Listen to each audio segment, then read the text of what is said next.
Hello viewers, আসসালামু আলাইকুম। আশা করি সবাই অনেক ভালো আছেন। আজকের ভিডিওটি খুবই গুরুত্বপূর্ণ, কেননা এই ভিডিওটি অন্যান্য ভিডিও থেকে একদমই আলাদা। আপনারা কি জানেন গাছে ইনো দিলে কি হয়? হ্যাঁ ভিউয়ার্স, আজকের এই ভিডিওতে ইনোর দুটি বিশেষ প্রয়োগ দেখাবো, যেটি আপনি মরিচ গাছে এমনকি পেঁপে গাছ সহ বিভিন্ন সবজি চাষে প্রয়োগ করতে পারলে প্রচুর ফলন হবে।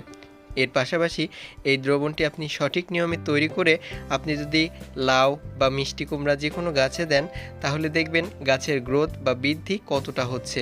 এছাড়াও খুব অল্প বয়সে এবং ছোট অবস্থাতেই গাছে লাউ ধরাতে পারবেন। ভিউয়ার্স, আপনাদের গাছের পাতায় কি এরকম লিফ মাইনার পোকার উপদ্রব বেড়েছে? কোনোভাবেই দূর হচ্ছে না? আপনি দূর করতে চান খুব অল্প সময়ে ঘরোয়া পদ্ধতি ব্যবহারে?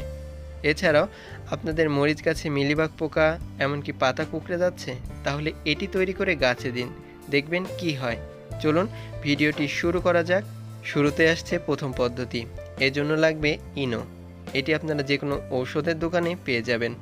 এবার লাগবে চা পাতি। হ্যাঁ ভিউয়ার্স, আপনারা এরকম টি ব্যাগের চা পাতি ব্যবহার করতে পারেন, কিংবা বাজারে যে নর্মাল চা পাতি রয়েছে সেটিও ব্যবহার করতে পারেন। শুরুতে একটি ওয়ান টাইম গ্লাস নিয়ে নেবেন। এবার নিতে হবে পানি। আপনারা 200 মিলি পরিমাণ পানি ঢেলে নেবেন ওয়ান টাইম গ্লাসের মধ্যে। আপনারা যে কোনো পাত্র ব্যবহার করতে পারেন। আমি এখানে 200 মিলির জন্য এই দ্রবণটি তৈরি করব। এবার নিতে হবে টি ব্যাগ অথবা যে কোনো চা পাতি। আমি এখানে 2টি টি ব্যাগ থেকে চা পাতিগুলোকে এভাবে কেটে বের করে নিচ্ছি। আপনারা যদি টি ব্যাগ থাকে এভাবে বের করে নেবেন। আমি এখানে 2টি টি ব্যাগ থেকে চা পাতিগুলোকে বের করে পানির মধ্যে নিয়ে নিচ্ছি। এবার 200 মিলি পরিমাণ পানিতে এইভাবে চা পাতি দেওয়া হয়ে গেলে এটাকে খুব ভালোভাবে একটি চামচ দিয়ে কিছুক্ষণ নাড়াচাড়া করতে হবে। ভিউয়ার্স, প্রাথমিকভাবে অবশ্যই কিছুক্ষণ নাড়াচাড়া করাবেন। এবার নাড়াচাড়া করা হয়ে গেলে এর মধ্যে দিতে হবে ইনো। হ্যাঁ ভিউয়ার্স, সেই ইনো যেটি আপনারা গাছের জন্য ব্যবহার করবেন। এবার এই ইনোটা কতটুকু ব্যবহার করবেন, এটি আপনারা হাফ চামচের একটু বেশি ব্যবহার করার চেষ্টা করুন। অর্থাৎ 200 মিলির জন্য হাফ চামচের একটু বেশি ইনোই যথেষ্ট। এবার এই ইনোটাকে খুব ভালোভাবে এই চা পাতির সাথে অর্থাৎ এই দ্রবণের সাথে মিশিয়ে বুদবুদ বা ফেনা তৈরি করে ফেলুন। এবার এই ফেনা তৈরি করা হয়ে গেলে এটাকে আপনারা 2 থেকে 3 ঘন্টা খুব ভালো করে একটি ঠান্ডা জায়গায় রেখে দিন। এবার 2 ঘন্টা পর, ভিউয়ার্স 2 ঘন্টা পর দেখবেন ফেনা চলে গিয়েছে। এবার এটাকে একটি পাত্রের মধ্যে ছেঁকে নিতে হবে। আমি এখানে ছাঁকনি ব্যবহার করেছি, আপনারা অবশ্যই এটিকে ছেঁকে নেবেন। এবার আমি প্রত্যেকটা উপাদানগুলোকে ঠিক এভাবে ছেঁকে নিয়েছি। এই দ্রবণটা সরাসরি প্রয়োগ করবেন না, এজন্য অবশ্যই আপনাদেরকে কিছু পরিমাণ পানি অ্যাড করতে হবে। আপনারা এখানে হাফ লিটার পরিমাণ পানি অ্যাড করবেন 200 মিলি এই দ্রবণের জন্য। এবার পানি অ্যাড করা হয়ে গেলে খুব ভালো করে আবার নাড়িয়ে নিন চামচ দিয়ে। এবার নাড়াচাড়া হয়ে গেলে একটি বোতলের মধ্যে বা যে কোনো স্প্রেয়ার বোতলে ভরে স্প্রে করবেন। এটি অবশ্যই বিকেলে স্প্রে করবেন। এটি গাছে স্প্রে করার পাশাপাশি অবশ্যই গাছের গোড়ায় দিয়ে দিবেন, বিশেষ করে লাউ বা মিষ্টি কুমড়া।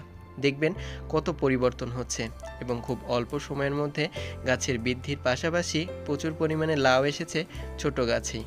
এই দ্রবণটি প্রয়োগের কিছুদিনের মধ্যেই লক্ষ্য করবেন এই পরিবর্তন। দেখবেন গাছে কত ভালো এবং খুব সুন্দর ফলন হয়েছে। এবার দ্বিতীয় পদ্ধতি। এজন্য নিতে হবে একটি পাত্র। এখানে আমরা ওয়ান টাইম গ্লাসের মধ্যে 200 মিলি পরিমাণ পানি নিয়ে নিয়েছি। আপনারা যতটুকু তৈরি করবেন সেই অনুপাতে পানি নিয়ে নেবেন। এবার যা দিতে হবে সেটি হলো, ভিউয়ার্স দেখতেই পাচ্ছেন, এটি হলো কিছুই নয়, রসুন বাটা। আপনাদের বাড়িতে নিশ্চয়ই এই রসুন রয়েছে। এটি আপনারা 2টি রসুন কোয়া ছাড়িয়ে খুব ভালোভাবে শিলপাটায় অথবা ব্লেন্ডারে বেটে নিতে পারেন।